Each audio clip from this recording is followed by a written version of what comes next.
Emmène-moi, I know you wanna give it up. There's no easy way to say I'm gonna save my love for you. Eh oui, il a 12 ans et demi dans sa tête, le DJ du matin et des sports. Salut Grégoire, comment ça va? Bonjour Laurent, très bien. Ça vous m'étonnerait toujours avec vos musiques. Alors, le football, oui.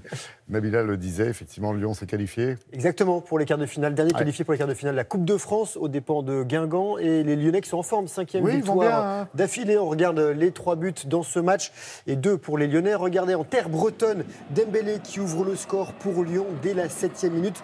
L'OL mène 1-0 à la pause. Puis 2-0 juste après la mi-temps grâce à Maxwell Cornet.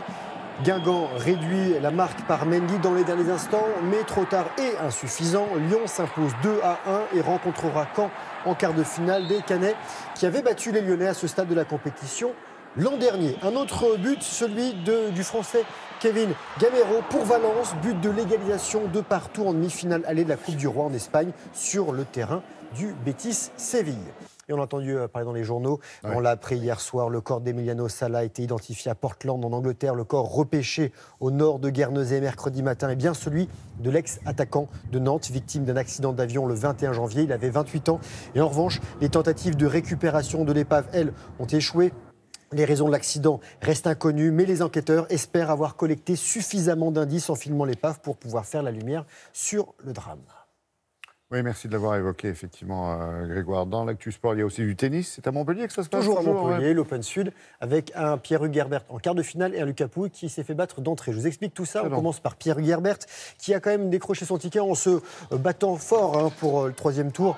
Pierre-Hugues Herbert a bataillé pour se débarrasser du Biélorusse Ivashka. L'Alsacien, lui, est 44e. Il s'impose 4-6, 6-4, 6-2. Il affrontera le Canadien Shapovalov qui pointe aux 19 rangs devant. En revanche, Lucas Pouille, qui est le tenant du titre, exempté de premier tour, s'est fait surprendre par le Chypriote Baghdatis, issu des qualifications. Le nordiste numéro 1 français, 17e mondial, s'incline 7-6. 6-7, 6-4. Du handball avec un match avancé de la 11e journée de Ligue des Champions et un duel entre clubs français. Paris est allé battre Nantes 35-31. Le PSG est leader de son groupe avec un bilan quasi parfait, 10 victoires, 1 défaite. Et les Nantais, qui sont 4e, restent en course pour la qualification pour les 8e de finale.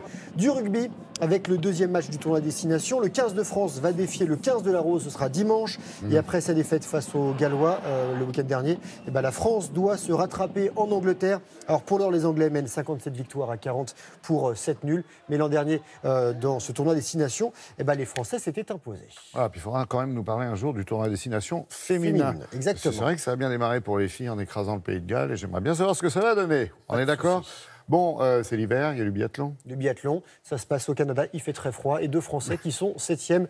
Regardez des températures et des conditions polaires. On annonce du -9 à -29 degrés.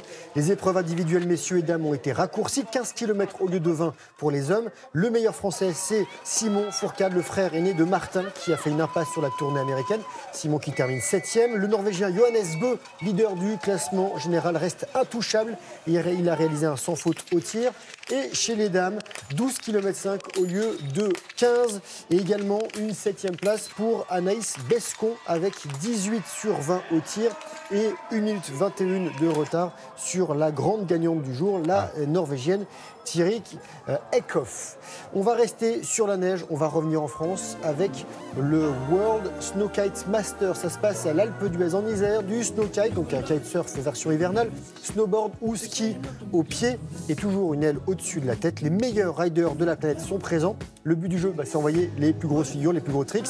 Et la compétition se termine aujourd'hui, alors si vous êtes dans la région, allez-y. Et pour finir, du kitesurf dans sa version classique, je vous emmène en Afrique du Sud, à Cape Town, avec le King of the Air, traduction, le roi des airs, et un vent de plus de 50 km/h, compétition de Big Air extrême, et un Néerlandais qui gagne, s'appelle Kevin Langeres, c'est sa 3e victoire dans cette épreuve, et le Breton Aurélien Petro, lui, a atteint les demi-finales, on le salue.